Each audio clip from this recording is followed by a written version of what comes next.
In this video, I'm going to show you how to add or change category emojis in Monarch Money. Let's get started. Monarch Money allows you to assign emojis to categories, making it easier to visually identify your spending and organize your budget more clearly. To do this on desktop, go to Settings, then click Categories. From here, you can either select an existing category or create a new one. When editing, you will see an option to choose an emoji. Pick the one you want, confirm the category name and group, then click Save.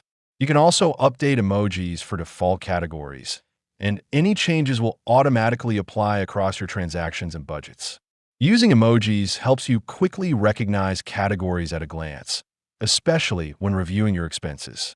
Once saved, your selected emoji will appear wherever that category is used.